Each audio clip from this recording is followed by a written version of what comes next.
Hello guys, ఇవాళ 11ంటికి Afghanistan versus UAE ఉంది. ఈ మ్యాచ్లో ఖచ్చితంగా ఆఫ్ఘనిస్తాన్ గెలుస్తుంది. 2 క్లోజ్ మ్యాచెస్ ఓడిపోయారు. వాళ్ళ దగ్గర ఎంత బౌలింగ్ బ్యాటింగ్ ఎంత టాలెంట్ ఉన్నా కూడా లక్ లేదు. సో 2 మ్యాచ్లు ఓడిపోయారు. యూఏఈ ఆల్రెడీ వరల్డ్ కప్లో ఒక ఖాతా గెలిచి మ్యాచ్ ఖాతా ఓపెన్ చేశారు. మరి ఈ మ్యాచ్ ఆఫ్ఘనిస్తాన్ గెలుస్తుందని నేను అనుకుంటున్నాను. మీరేమనుకుంటున్నారో కామెంట్ చేయండి. నెక్స్ట్ వచ్చేసి 3ంటికి ఇంగ్లాండ్ వర్సెస్ ఇటలీ.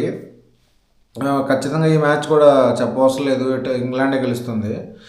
ఏమన్నా భయపడితే భయపడతారేమో చిన్న టీము. ఈ మ్యాచ్లు బాగానే జరుగుతున్నాయి కదా, T20 world cup one side ఏం జరగట్లేదు. నిన్న జరిగిన మ్యాచ్ పాకిస్తాన్ వన్ సైడే. పాకిస్తాన్ ప్రీమియం అంటారు, తొక్క అంటారు, తోటకూర అంటారు, కానీ వాళ్ళకి అసలు బ్యాటింగ్ రాదు, బౌలింగ్ రాదు. ఏదో చిన్న చిన్న టీవీల మీద అయితే ఆడుకుంటారు కానీ. సో వాళ్ళ గురించి ఎందుకులే. కానీ ఇప్పుడు నెక్స్ట్ ఆస్ట్రేలియా వర్సెస్ శ్రీలంక 7ంటికి. ఇది దెబ్బగా ఉంటుంది మ్యాచ్. నువ్వా నేనా అన్నట్టు జరిగిద్ది. ఇంకోటి ఏంటంటే మన కెప్టెన్, ఆస్ట్రేలియా కెప్టెన్ ఇంజరీ అవడంతో స్మిత్ని టీంలోకి ఇన్వైట్ చేశారు. అసలు అంత ఫామ్లో ఉన్న స్మిత్ని ఎందుకుని T20 వరల్డ్ కప్లో సెలెక్ట్ చేయలేదో తెలియట్లేదు గైస్ నాకు. ఇప్పుడు స్మిత్ రాకతో కొంచెం టీం కూడా కొద్దిగా బలపడుతుంది. చెప్పలేము, ఆస్ట్రేలియా వాళ్ళు ఎప్పుడైనా కంబ్యాక్ చేయొచ్చు. కానీ ఈ మ్యాచ్ కన్నా ఓడిపోయారా Australia out of the tournament. ఆస్ట్రేలియాని ఈ లీగ్ దేశంలోనే తొక్కేయడమే కరెక్ట్ నన్ను అడిగితే.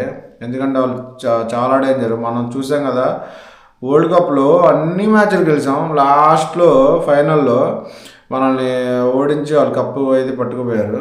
సో నేనేమనుకుంటున్నానంటే వీళ్ళని ఈ లీగ్ దశల్లోనే తొక్కేస్తే టెన్షన్ లేకుండా ఉంటుందని నేను అనుకుంటున్నాను. ఖచ్చితంగా ఆస్ట్రేలియా ఎలిమినేట్ అవుతుంది. మీరేమనుకుంటున్నారు కామెంట్ చేయండి ఫ్రెండ్స్. Like and share. కొంచెం ఇలాంటి క్రియేట్ కంటెంట్ కోసం మీరు నా ఛానల్ సబ్స్క్రైబ్ చేయండి ఫ్రెండ్స్. ఇన్స్టాలో చూసే వాళ్ళు అయితే బయోలో లింక్ ఉంటుంది, యూట్యూబ్ లింక్. కొంచెం యూట్యూబ్లో కూడా సబ్స్క్రైబ్ చేయండి ఫ్రెండ్స్. Thank you friends.